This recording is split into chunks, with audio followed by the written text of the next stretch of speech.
She was twice my age, elegant and untouchable, and the first time I called her ma'am, she smiled and said, "Don't call me that again."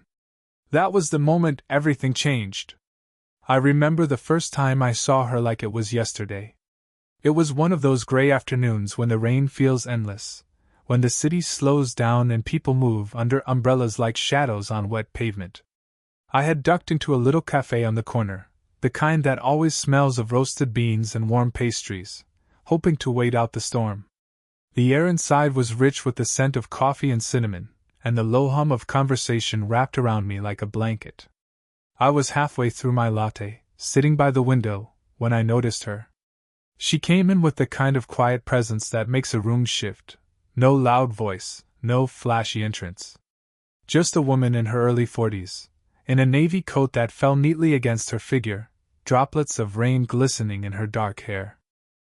She carried herself with a kind of grace that made people step aside without realizing it. The place was crowded that day, every table taken, every chair pulled close.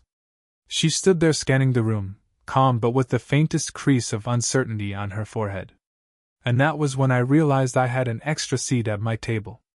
I don't know what pushed me to stand, maybe instinct, maybe the way her eyes lingered just a little longer on the empty space, but I found myself saying, "Ma'am, would you like to sit here?" For a second, she just looked at me. Her eyes were warm brown, sharp yet softened by something I couldn't name. Then, unexpectedly, she laughed. Not a mocking laugh, but a soft, surprised one. "Ma'am?" she repeated, tilting her head as though the word itself amused her. I felt heat rise to my face, suddenly aware of how young I must have sounded, 26, offering his seat to a woman who clearly didn't think she belonged to that word. "Don't call me that," she said finally, her voice gentle, her smile curved in a way that made her look younger for a moment. She set her bag down and took the seat across from me, brushing a strand of damp hair behind her ear. I tried to laugh it off, fumbling an apology, but the moment had already settled into me. The way she'd said it, half teasing, half genuine, felt oddly personal, as though she had drawn an invisible line between us and then invited me to cross it. The conversation didn't last long that day. Just small talk about the rain, about how this cafe was her favorite spot to escape the world for a little while.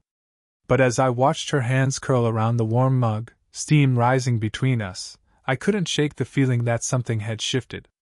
It wasn't just that she was beautiful, though she was.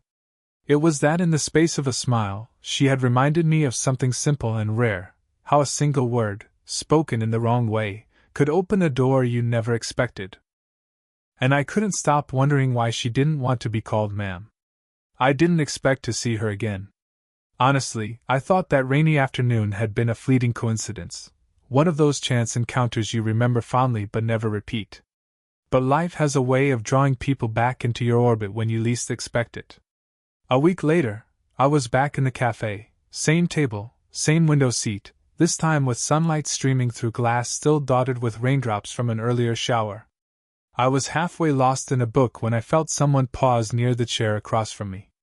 I looked up, and there she was, navy coat again, hair falling loose around her shoulders, and that same amused spark in her eyes. "Well," she said lightly, "you seem to own this spot." I laughed, closing the book. "Maybe I should start charging rent." She smiled, and I swear it felt like the whole room shifted a little. Without asking, she set her bag down and sat across from me again, as if it had always been her seat. And just like that, something that had felt accidental the first time began to feel strangely inevitable. We slipped into conversation more easily this time. She asked what I was reading. I asked if she always drank her coffee black. She told me she loved the bitterness, that it reminded her to slow down and savor things instead of rushing through life. I listened more closely than I should have, not because of the words but because of the way she spoke them, measured, thoughtful, like each sentence carried more behind it. There was a moment, small but unforgettable, when our hands brushed. She was reaching for the sugar jar even though her coffee was already dark, and my fingers got there at the same time. The touch was nothing more than skin against skin, but it sent a surprising warmth through me. Her hand lingered for a second longer than it needed to before she pulled back, smiling faintly as if she'd noticed too.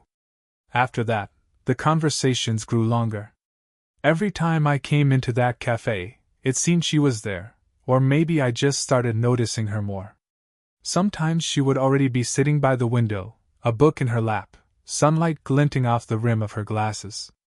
Other times I'd arrive first, and she'd spot me across the room, lifting her cup slightly in greeting before walking over. The unplanned meetings became a pattern neither of us admitted but both of us welcomed. It wasn't just coincidence anymore. It was a rhythm, her voice mixing with the clatter of cups, her laughter blending with the warm scent of coffee beans. And slowly, I began to notice the details that stayed with me long after she left. The way her fingertips tapped lightly against her mug when she was deep in thought, the faint citrus note of her perfume that lingered even after she walked away, the curve of her smile that always seemed to hold back more than it gave. It was nothing official. No phone numbers exchanged, no plans made. Just two people, crossing paths again and again, as if the universe kept nudging us closer. And every time she sat across from me, I felt it more clearly, the beginning of something I couldn't quite name, but didn't want to let go of. It was on one of those quieter afternoons when the cafe wasn't crowded, when the usual rush had thinned out, and only the sound of rain tapping gently against the windows remained. She was already there when I arrived, sitting by the window with her hands wrapped around a cup, watching the street as if her thoughts were somewhere far away. I hesitated for a moment before joining her, half expecting her to wave me off, but when she looked up and saw me, her face softened into a smile that felt like an unspoken invitation. This time, the small talk faded quickly.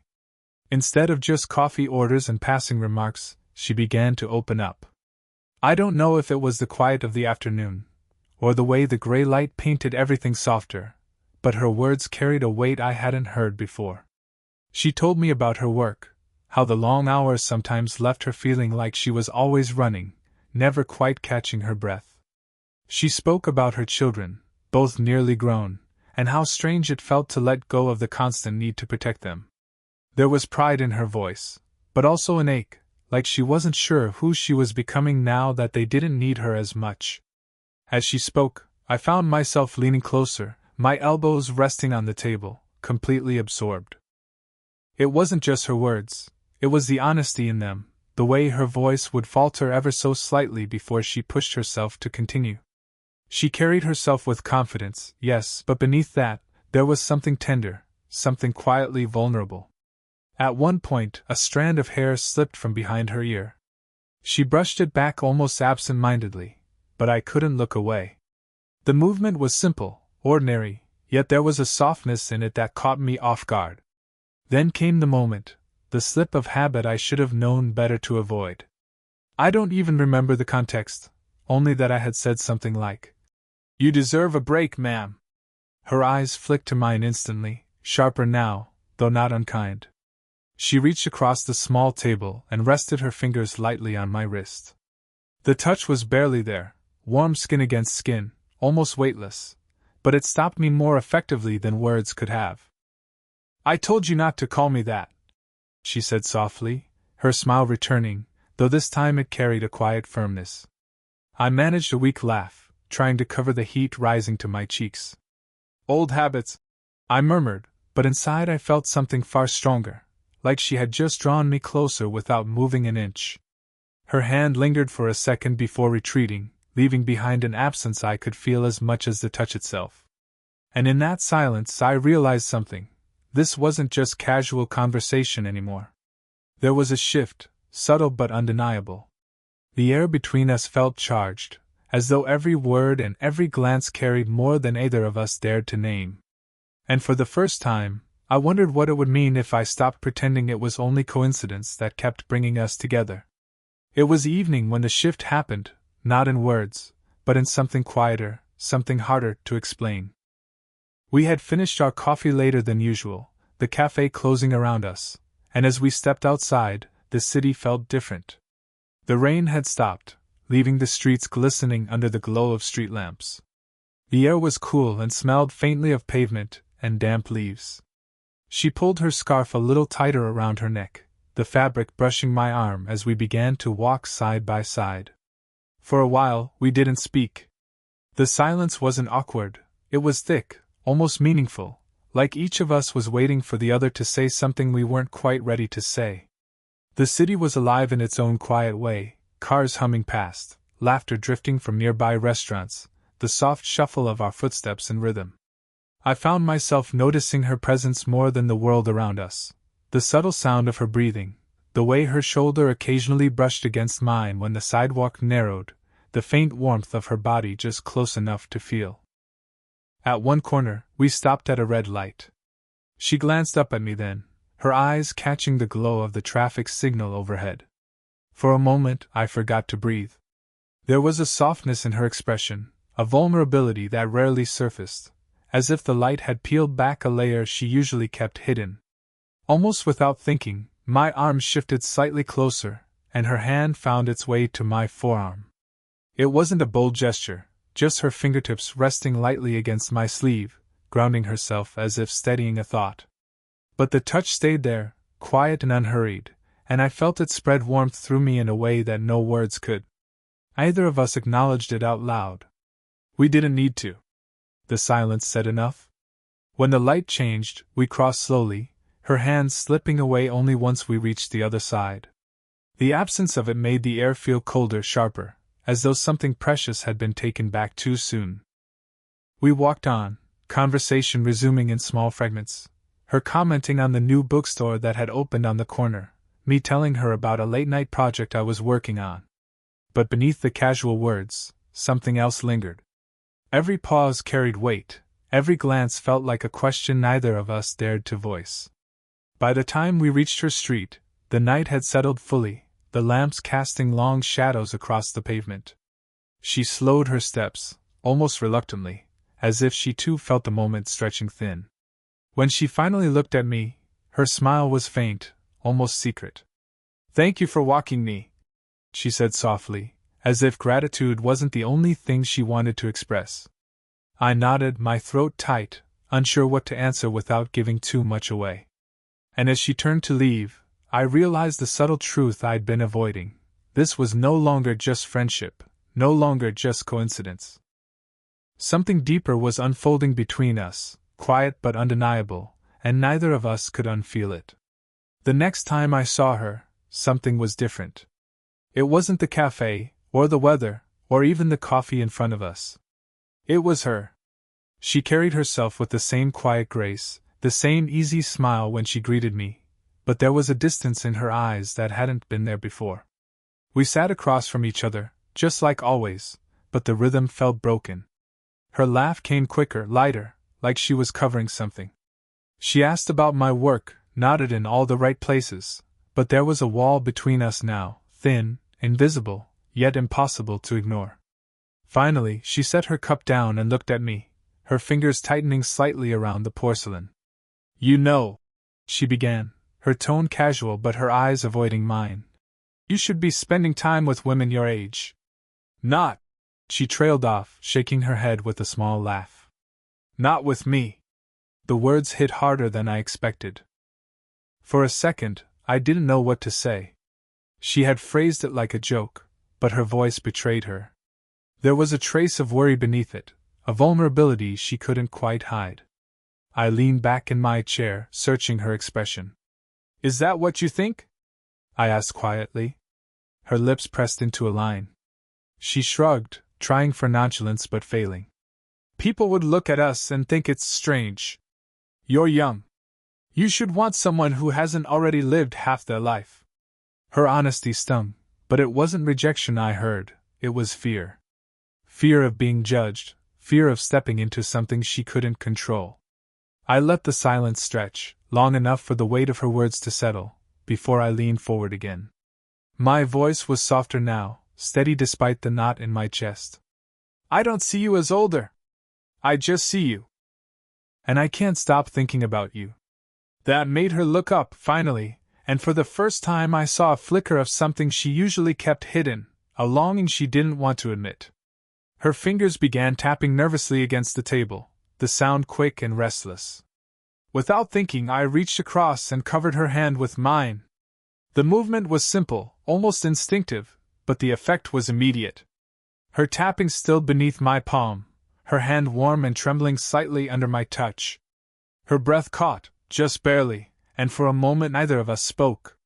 The cafe noises faded into the background, the clinking cups, the low murmur of voices, the hiss of the espresso machine, all of it blurred, leaving only the space between us. She didn't pull her hand away, but she didn't meet my eyes either. Instead, she stared at our hands, her lips parting as if to say something, then closing again. And in that silence I realized the truth: she wanted this as much as I did. She was just afraid to let herself have it. When she finally withdrew her hand, it was slow, reluctant, her fingers brushing against mine as if she wasn't ready to let go. And I knew then, this hesitation wasn't the end. It was only the beginning of the battle between what we felt and what the world might say. It was late when I walked her home that night. The city had grown quiet, the kind of quiet that makes every sound sharper, the distant hum of traffic, the rustle of leaves in the cool breeze, the click of her heels against the sidewalk. The glow of the street lamps stretched our shadows long across the pavement, the light catching in her hair and softening her features in a way I couldn't look away from. We didn't talk much. Not because we had nothing to say, but because the silence felt heavier, charged with something we both understood but hadn't spoken aloud. Every step closer to her apartment made my chest tighter, as though I was walking toward a moment that couldn't be undone. When we reached her building, she slowed to a stop, her hand brushing the strap of her bag, her eyes lifting to the windows above. She let out a soft sigh before turning to me. "Thank you," she said, her voice quieter than usual, as though the night itself demanded softer words. "For walking me." I nodded, searching for something more to say but finding my throat tight, every thought dissolving under the weight of her closeness. The air between us felt fragile, delicate, as though a single wrong word might break it. She hesitated then, her eyes meeting mine and holding them for longer than they ever had before. And in that pause everything shifted. Slowly, almost tentatively, she stepped closer. Her arms slid gently around my waist, her body pressing lightly against mine. For a heartbeat, I froze, caught between disbelief and the rush of feeling her warmth seep into me. Then my arms wrapped around her in return, instinctively, as though I had been waiting for this moment far longer than I realized. Her cheek rested against my chest, the faint scent of her perfume mingling with the night air. I could feel the steady rhythm of her breathing, the soft rise and fall that matched the beat of my own heart. The world outside seemed to vanish, no city noise, no passing strangers, just the quiet closeness of her in my arms. I lowered my chin until it brushed the top of her hair, and for a moment, I closed my eyes. The softness of her hair against my jaw, the warmth of her embrace, the quiet steadiness of her presence, it was all so achingly simple, yet it filled something in me I hadn't even known was empty. Neither of us spoke. There was nothing to say. The silence carried more than words ever could. When she finally pulled back, it was slow, reluctant, her hands slipping from my waist as though letting go cost her something. She looked at me then, her eyes searching mine, her lips parting slightly as though she wanted to speak, but instead, she just smiled. A small, fragile smile, filled with more meaning than any confession. And in that moment I knew, whatever doubts lingered, whatever hesitation had held us back before, something had changed. The line we'd been dancing around for so long had finally blurred. This wasn't just chance meetings anymore. This was something real. The next morning, I found myself at the cafe again. I didn't know if she'd come. Part of me worried that the closeness of last night might have frightened her, that she might retreat behind the walls she had carefully kept between us. But then the door opened, the bell above it chimed, and there she was. No navy coat this time, just a soft sweater, her hair loose, her smile shy but undeniably there. My heart eased the moment our eyes met, and when she walked over to my table, it felt like the most natural thing in the world. She sat down across from me, and for a few moments we simply let the quiet hang between us, both of us remembering the way her arms had felt around me just hours before. Finally, I decided to break the silence with a grin. "Morning, ma'am," I teased, letting the word linger deliberately. Her reaction was immediate. She laughed, a genuine, warm laugh that drew a glance or two from nearby tables. She shook her head, leaning forward to lightly nudge my shoulder with her hand. "I told you not to call me that," she said, her voice still carrying that playful firmness. I pretended to wince. "Right. I keep forgetting." Her laughter softened into a smile, and then something shifted. She leaned back slightly, studying me with a steady gaze. The cafe noises seemed to fade, the clink of cups and low conversations blurring into the background. Her voice lowered, quieter now, almost intimate. "Don't call me that again," she repeated slowly, her words gentle but sure. Then her lips curved into a smile that held something deeper than teasing, something steady and certain. "But I don't mind if you call me yours someday." For a second, the air caught in my chest. The room seemed to narrow until it was only her and me, the weight of her words settling over me like a promise. I didn't answer right away, not because I doubted, but because I wanted to remember this moment exactly as it was. The sunlight streaming in through the window, catching in her hair. The warmth of her hand still resting on my shoulder. The quiet certainty in her smile. Finally, I let out a breath I hadn't realized I was holding. "I think I'd like that," I said softly. Her smile deepened, her eyes crinkling at the corners in that way they did when she was truly happy. And just like that, the story that had begun with a single word I had chosen too politely, "Ma'am," had unfolded into something far more than I had ever expected. I didn't know where it would lead. I didn't know what challenges might come, or how others might see us. But as she sat across from me, her presence filling the space between us with warmth, I knew one thing with absolute certainty: this was only the beginning.